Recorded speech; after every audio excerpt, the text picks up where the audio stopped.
At 2200 hours on April 13, 1945, Corporal Léo Major crouched in a drainage ditch 200 yards from Zwolle, Netherlands, watching German sentries patrol a city he'd been ordered to liberate with just one other man, knowing this mission would probably kill them both. 23 years old, 18 months in combat, one eye. Intelligence reported approximately 90 German soldiers occupied the city, 50,000 Dutch civilians trapped inside. The Canadian First Army planned to bombard Zwolle at dawn with artillery, level every building if necessary, kill everyone German or Dutch who got in the way. Standard liberation procedure. Turn cities into rubble, sort out the survivors later. Major's commanding officer had given him a different order. Scout the German positions. Report back. Let the artillery do the killing. Major had other plans. The first man to die that night was Private Willie Arsenault, Major's spotter, his partner. They'd worked together since Normandy. Arsenault had saved Major's life twice, once at Caen, once at Scheldt. They'd promised each other they'd both make it home to Quebec after the war. At 22:15 hours, a German machine gun nest opened fire from a church tower 300 yards into the city. Arsenault was checking his compass when the first burst hit him. 8 rounds, MG-42, 7.92 millimeter. He was dead before Major could reach him. 20 years old, from Montreal, engaged to a girl named Marie, who worked in a munitions factory. The wedding was supposed to be in June. If these stories matter to you, please hit like and subscribe. These histories deserve to be remembered. Major knelt beside Arsenault's body for 30 seconds. Then he made a decision that violated every rule in the Canadian Army manual. He wasn't going to scout and report. He wasn't going to let the artillery flatten this city. He was going to walk into Zwolle alone and make the Germans think the entire Canadian First Army was attacking. One man, one eye, one night. 50,000 civilians who didn't know they were about to be saved. Major had lost his right eye 8 months earlier during the Normandy invasion. A phosphorus grenade had exploded near his face at Scheldt. The blast destroyed his eye and badly burned the right side of his face. The army doctors wanted to send him home, give him a medical discharge, thank him for his service. Major refused, told them he only needed one eye to kill Germans, stayed in combat, kept fighting. Now he was outside Zwolle with one eye, one rifle, and a plan that made absolutely no sense. Walk into an occupied city, start shooting, make enough noise that the Germans would think they were being attacked by hundreds of soldiers, force them to either fight or flee. Do it before dawn so the artillery couldn't fire. The odds were impossible. One man against 90 Germans, in an unfamiliar city, at night, with one eye and limited depth perception. But Major had learned something during 18 months of combat. Armies were scared of noise, scared of chaos, scared of not knowing how many enemy soldiers were shooting at them. If he could make enough noise, create enough confusion, the Germans might panic, might run, might abandon the city without firing a shot. It was insane, suicidal, completely against orders. Major checked his Sten gun. 32 rounds in the magazine, 6 spare magazines, 4 grenades, 1 knife. He looked back at Arsenault's body one more time. Then he stood up and started walking towards Zwolle. At 22:30 hours on April 13, 1945, Corporal Léo Major entered an enemy-occupied city alone to begin the most audacious one-man liberation in World War II history. The Germans had no idea what was coming. The streets of Zwolle were empty. No civilians, no movement. Just darkness, and the smell of coal smoke from German field kitchens somewhere deeper in the city. Major moved along the eastern edge, staying in shadows, counting buildings, memorizing street layouts. He needed to understand the city before he started killing. Zwolle was a medieval Dutch town. Narrow streets, stone buildings, canals cutting through the center, church towers at every major intersection. The perfect defensive position. 100 places for German soldiers to hide. 1,000 angles for machine gun nests. One wrong turn, and Major would walk into a crossfire that would cut him apart. He had one advantage. The Germans didn't know he was coming. At 22:45 hours, Major spotted his first target, a German supply depot on the corner of Dieserstraat. 2 soldiers standing guard outside, smoking cigarettes, rifles slung over their shoulders, not expecting trouble. Major raised his Sten gun and fired a 3-round burst from 40 yards. Both soldiers dropped. He immediately threw a grenade through the depot window. The explosion lit up the entire street. Ammunition inside the building started cooking off, bullets firing in random directions. Small arms, maybe some mortar rounds. The noise was deafening. Major ran. He sprinted 3 blocks north, stopped at another intersection, fired his Sten gun into the air. 10 rounds, short bursts. Then he threw another grenade at a German truck parked outside what looked like a command post. The truck's fuel tank exploded. Flames shot 30 feet into the air. Then he ran again. The key to Major's plan was movement. Never stay in one place. Never let the Germans figure out where the attack was coming from. Fire from the east, run to the north. Fire from the north, run to the west. Make them think Canadian soldiers were everywhere. Make them think the entire city was surrounded. By 2300 hours, Major had hit 6 German positions, 2 supply depots, 1 command post, 3 machine gun nests. He'd fired maybe 80 rounds total, thrown 4 grenades, killed perhaps a dozen Germans. The rest had scattered, and the city was waking up. German soldiers were running through the streets, shouting orders in German, setting up defensive positions, firing wildly into the darkness at targets they couldn't see. Officers were screaming at their men to hold their positions, to stop panicking, to remember their training. But the training didn't cover this. Training said attacks came from one direction, with clear objectives, with artillery support. Training didn't say one man would run through your city throwing grenades and disappearing before you could shoot back. Major reloaded his Sten gun. 3 magazines left, 2 grenades. He'd been in the city for 25 minutes, made the Germans think they were being attacked by a company-sized force, maybe more. The noise from the ammunition depot was still echoing off buildings. The truck was still burning. Gunfire was coming from a dozen different locations as German soldiers shot at shadows. But Major had a problem.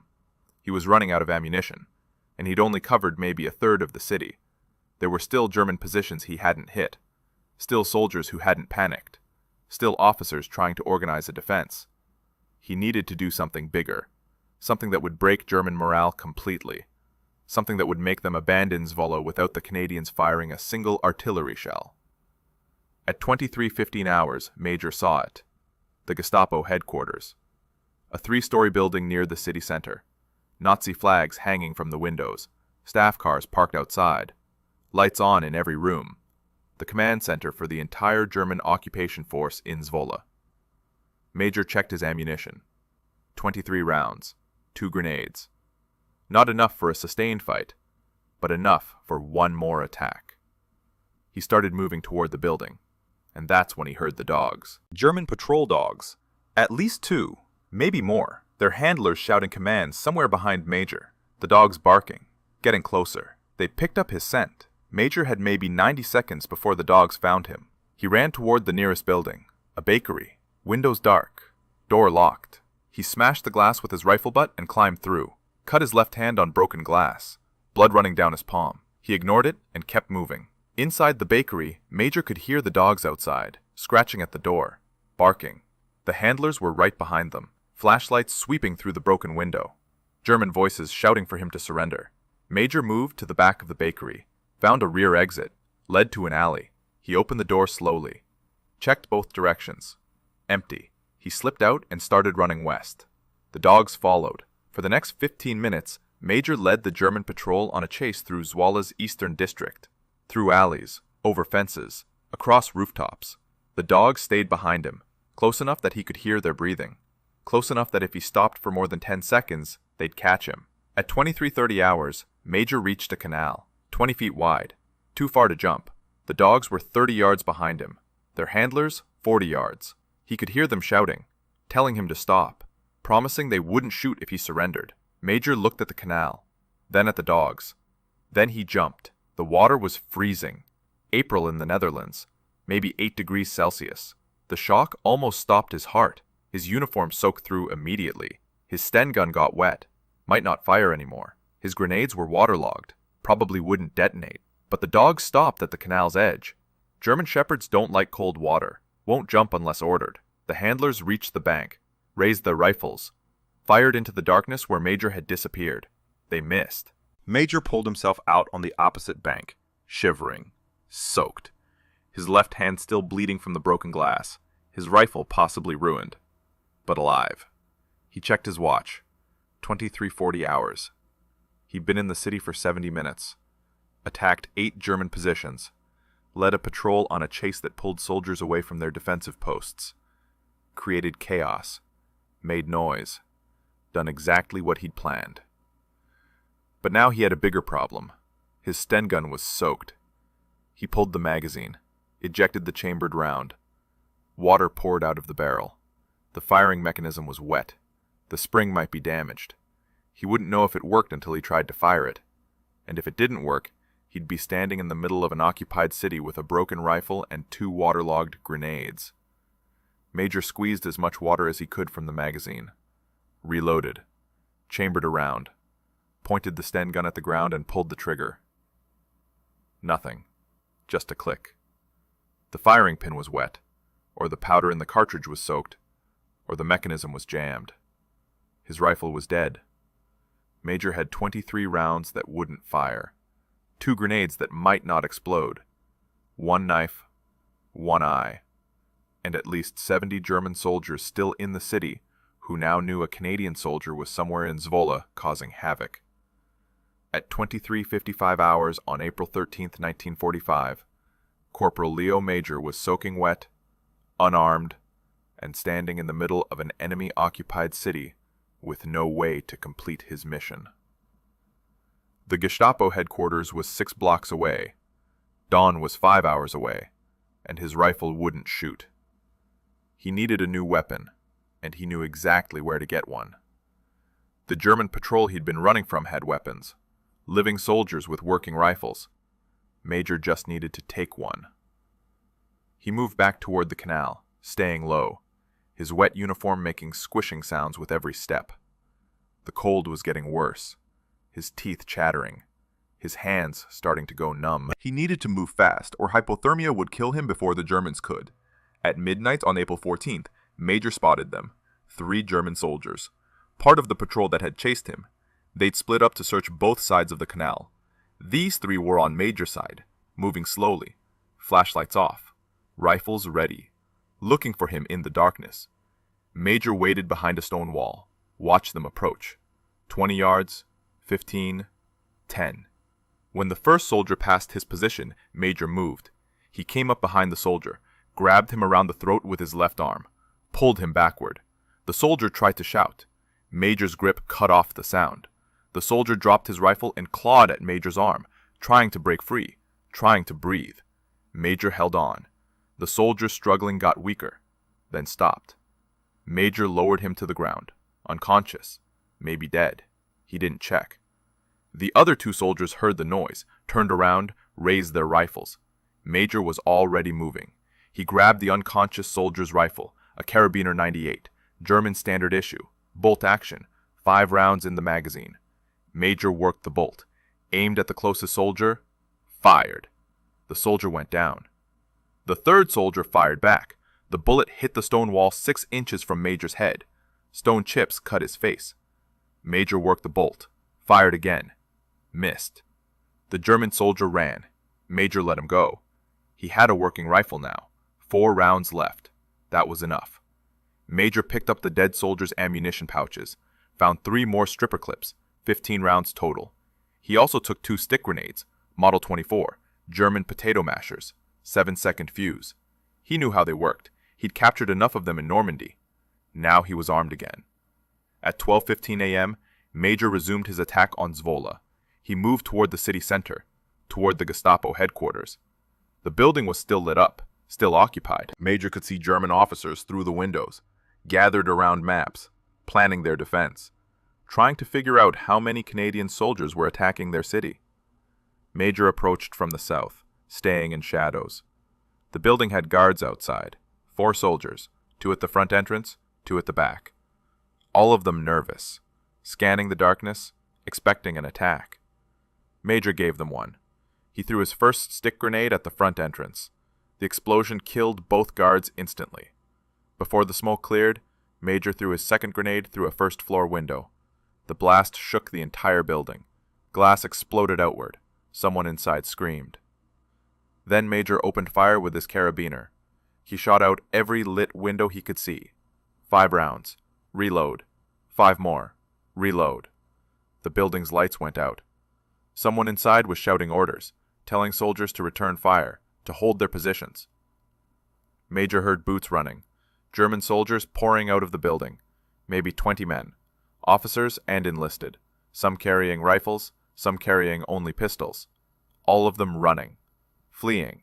Abandoning the Gestapo headquarters because they thought an entire Canadian company was attacking and they couldn't defend against that many soldiers. Major let them run. He wasn't interested in killing fleeing soldiers. He was interested in making noise. Making the Germans think Zwolle was lost. Making them abandon the city before dawn. At 12:30 a.m., Major entered the Gestapo headquarters.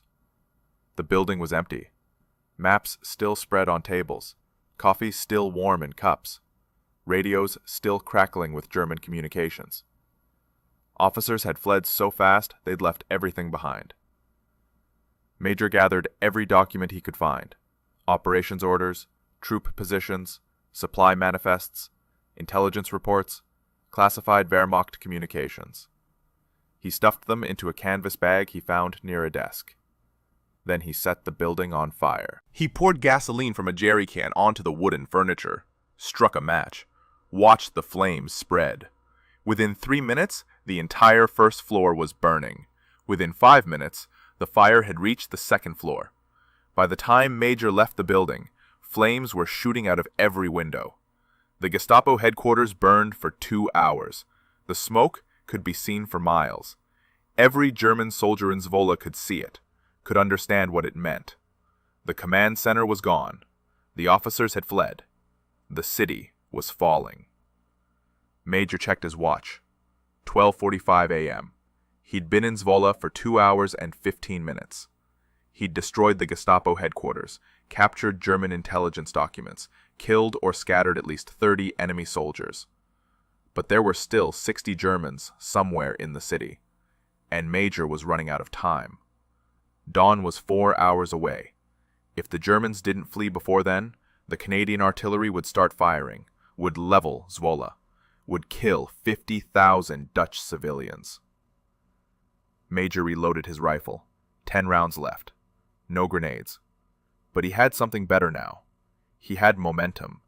He had the Germans scared and running, and he was going to keep pushing until they broke completely. At 1 a.m. on April 14th, 1945, Major heard something that made him stop moving. Voices. Dutch voices. Coming from a building 30 yards ahead. Civilians. Whispering. Scared. Major approached slowly. Knocked on the door. 3 times. Pause. 2 times. A resistance signal he learned from Dutch underground fighters during the Scheldt operation. The door opened. An old man, maybe 60, white hair, thin, looked like he hadn't eaten properly in months. He stared at Major, at his wet Canadian uniform, at the German rifle in his hands, at the eye patch covering his right eye. The man spoke in broken English. "You are Canadian?" Major nodded.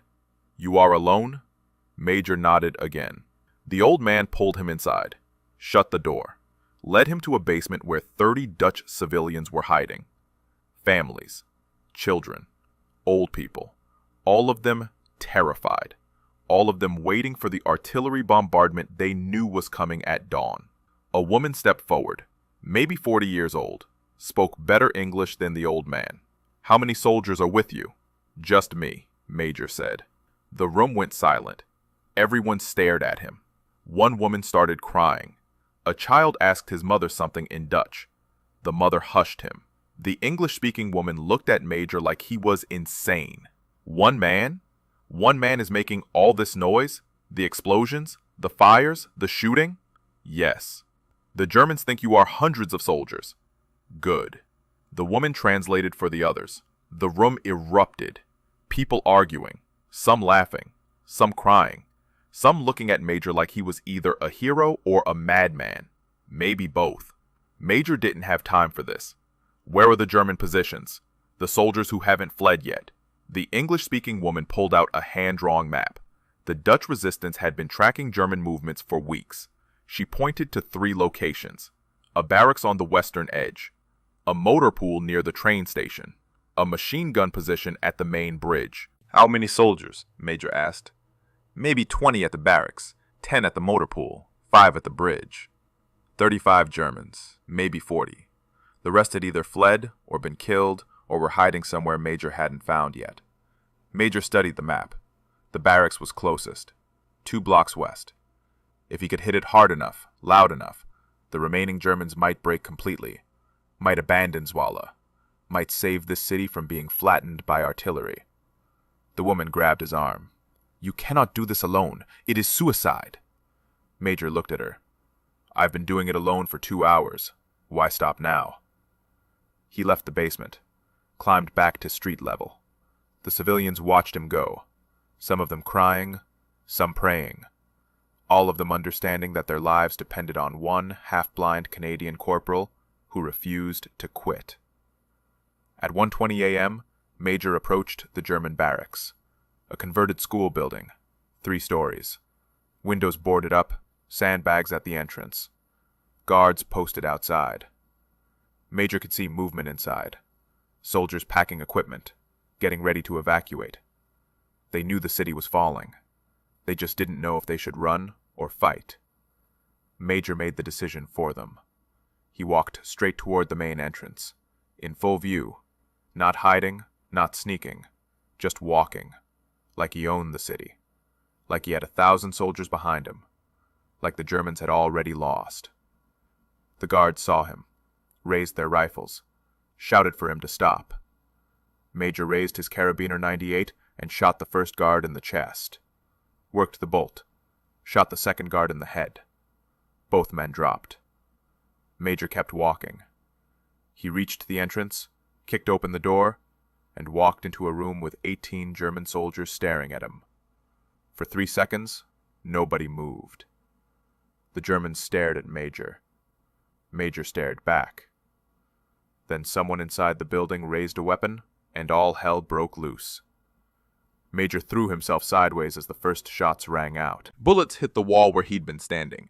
Plaster exploded. He rolled behind a wooden desk, fired twice over the top. Didn't aim, just fired to keep the Germans ducking. 8 rounds left. The room was chaos. 18 German soldiers, some grabbing weapons, some diving for cover, some running for the back exit. Officers shouting orders, enlisted men shouting back. Nobody knowing where the enemy fire was coming from or how many Canadians were attacking. Major used their confusion. He moved to a different position, behind a filing cabinet. Fired 3 times. 2 Germans went down. 1 screamed, the other didn't make a sound. 5 rounds left. A German soldier appeared from Major's right. Close range, maybe 8 feet. Rifle raised, finger on the trigger. Major was empty. Couldn't chamber another round fast enough. The German was going to shoot him in the face. Major threw his carabiner at him. The rifle hit the soldier in the chest, knocked him backward. Major was on him in 2 steps, pulled his knife, drove it into the soldier's throat. The man gurgled, dropped his weapon, fell. Major picked up the dead soldier's rifle, a different carabiner, loaded. He checked the chamber, 5 rounds. He fired into the ceiling, 3 times, rapid fire. The plaster came down, dust filled the room. Germans started coughing, couldn't see, couldn't breathe. Major moved through the dust, found the back exit, fired his last 2 rounds at shadows. Then he ran outside. Behind him, the German barracks was in complete chaos. Soldiers pouring out of every exit, some carrying weapons, some carrying nothing. All of them running, fleeing into the darkness, abandoning their position, abandoning their equipment, abandoning Zwolle. Major counted them as they ran, 12, 14, 16. Most of the garrison, running west, toward German lines, toward safety, away from the one-man army they thought was destroying their city. At 1:40 a.m., Major stood outside the barracks and watched them go. He was out of ammunition again. No rifle, no grenades, just his knife and the clothes on his back. But he'd broken the German defense, scattered the largest concentration of enemy soldiers left in Zwolle, made them think the entire Canadian First Army was inside the city. He checked his watch. 3 hours until dawn. 3 hours until the artillery started firing. He needed to find the remaining German positions, the motor pool, the bridge, drive out the last soldiers before sunrise. But first he needed ammunition. Major went back into the barracks. The building was empty now. Equipment scattered everywhere. Rifles, ammunition, supplies. The Germans had fled so fast they'd left everything behind. Major gathered what he needed. A MP40 submachine gun, German standard, 32-round magazine, 3 spare magazines, 2 more stick grenades, a canteen of water, some bread from a soldier's pack. He sat down and ate the bread. First food in 12 hours. He drank the water, reloaded his magazines, checked his weapons. His hands were steady. No shaking, no fear. Just cold calculation about what needed to happen next. At 2 a.m., Major left the barracks, headed toward the motor pool. The night was quieter now. Less gunfire, less shouting. The city was starting to understand that the Germans were leaving, that liberation was coming, that the artillery wouldn't be necessary. But Major couldn't stop yet. There were still Germans at the motor pool, still soldiers at the bridge, still men who might regroup, might try to retake the city, might force the Canadians to shell Zwolle after all. Major reached the motor pool at 2:15 a.m.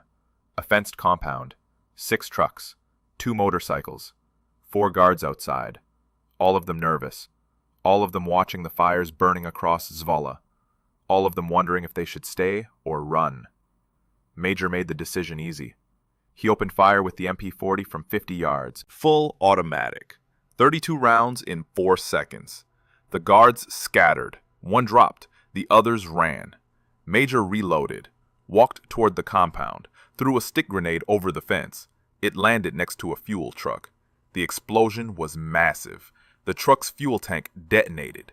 A fireball rose 30 feet into the air. The heat was so intense, Major had to back away.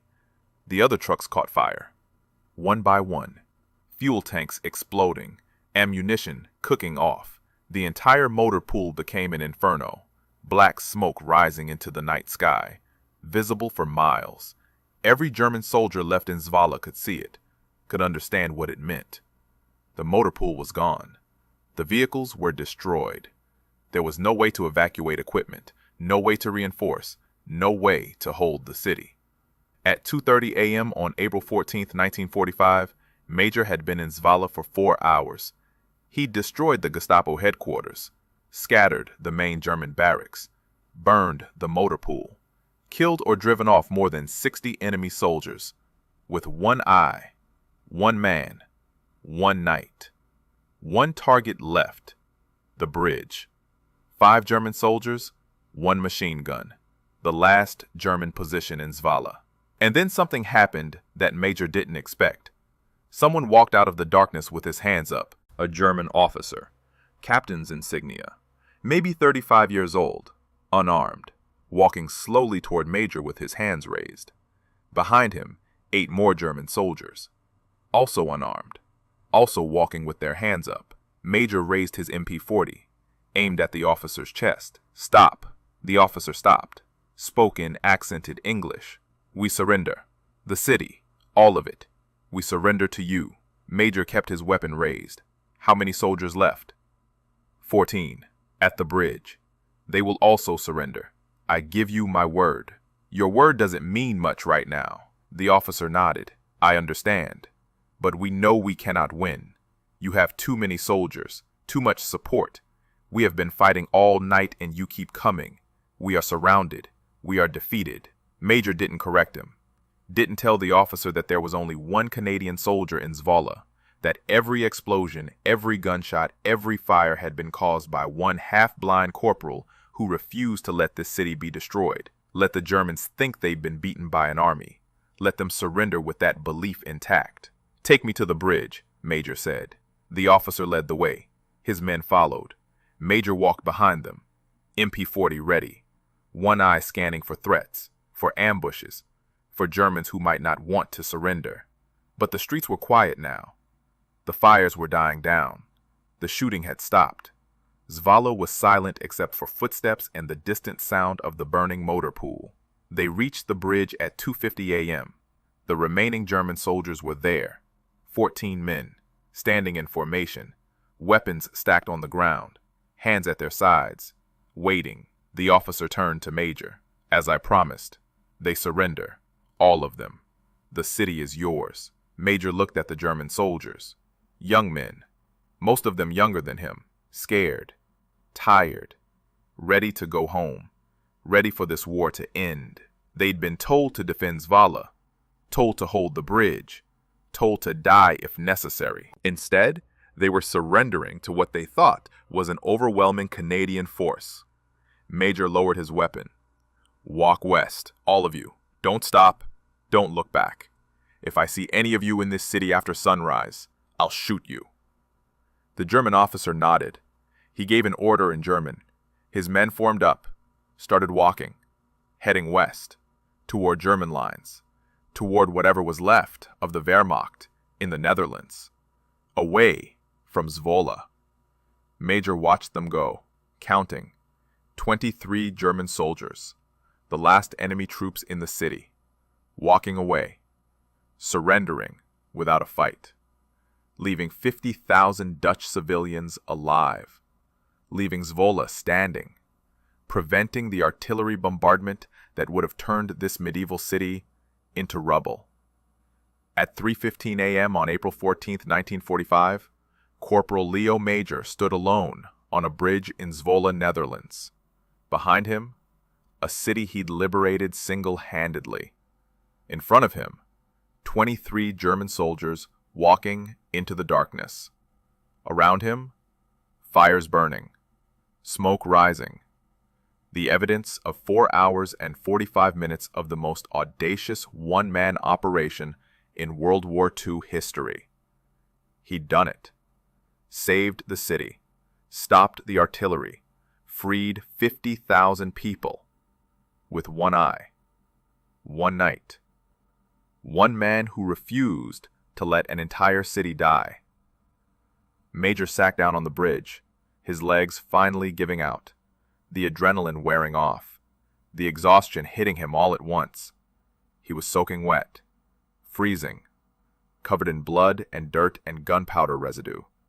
He'd been shot at maybe 100 times, chased by dogs, nearly drowned in a canal, fought hand to hand, and survived. He checked his watch. 3 hours until the Canadian artillery was scheduled to fire. He needed to get back to his lines, tell his commanders that Zwolle was liberated, that the Germans had surrendered, that the 50,000 civilians were safe. But first, he needed to rest.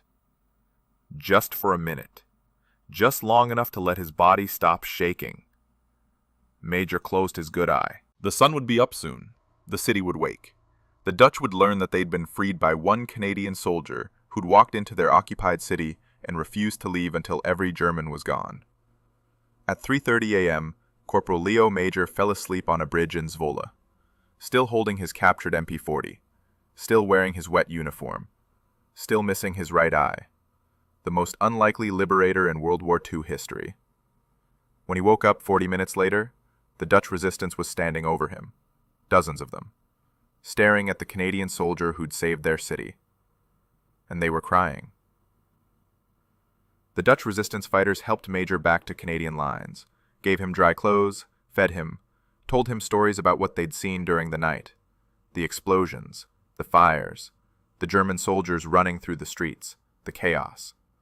They'd thought the entire Canadian First Army was attacking. They couldn't believe it was one man. Major's commanding officer didn't believe it either, not at first. Thought Major was confused, exaggerating, suffering from exhaustion or shock. But the Dutch resistance confirmed every detail. One Canadian corporal, one night, one liberated city. 93 German soldiers killed, captured, or driven out. 0 artillery shells fired. 0 civilian casualties. 50,000 people saved. The Canadian Army entered Zwolle at 0600 hours on April 14, 1945. Expected to fight house to house. Expected casualties. Expected resistance. Found nothing. Just empty German positions, abandoned equipment, and thousands of Dutch civilians cheering in the streets, waving flags, crying, celebrating their liberation. They asked for the Canadian soldier who'd saved them, asked for the one-eyed corporal who'd walked into their city alone. The Dutch wanted to thank him, wanted to give him flowers, wanted to name streets after him.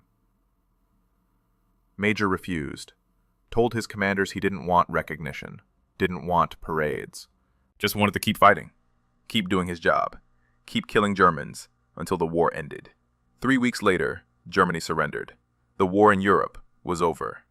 Major went home to Quebec, back to the logging town where he'd grown up, poor, where he'd joined the army to escape poverty, where nobody knew what he'd done in Zwolle. The Canadian Army submitted Major's name for the Distinguished Conduct Medal, the second highest military decoration Canada could award. Major had already received 1 DCM for his actions at Scheldt. Now he'd receive another. Only 3 Canadian soldiers in World War II earned 2 Distinguished Conduct Medals. Léo Major was one of them. King George VI wanted to present the medal personally, at Buckingham Palace, with full ceremony. Major refused. He said he didn't like the British, didn't respect King George, didn't want a medal from a king whose armies had let Dieppe happen, had let Canadian soldiers die on French beaches while British commanders watched from ships offshore. They mailed him the medal instead. Major lived quietly after the war, worked as a pipe fitter, raised the family. Never talked much about Zwolle, never told his children what he'd done. When people asked, he gave short answers. Yes, he'd been in the war. Yes, he'd lost his eye. No, he didn't want to discuss it.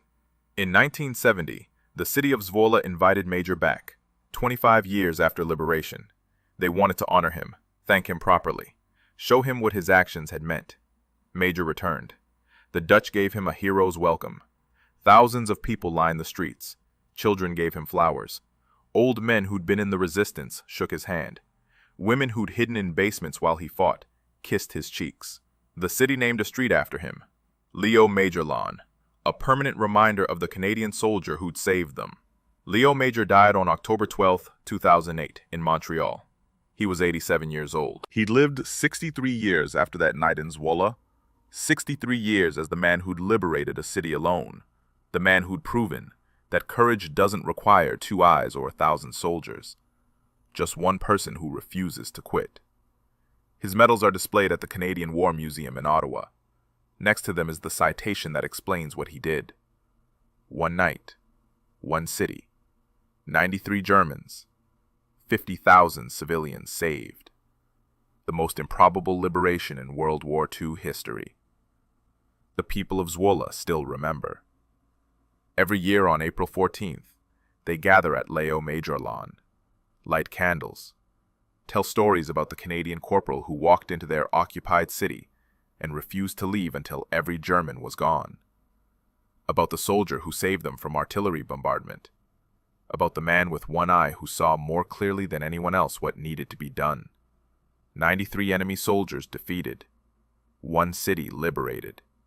1 night that proved impossible was just another word for difficult. And 1 Canadian corporal who showed the world that sometimes 1 person is enough. The Germans couldn't believe it. The Dutch never forgot it. And history will always remember the night Corporal Léo Major decided that 50,000 lives were worth risking his own. Thank you for watching, and for caring about these stories that deserve to be remembered.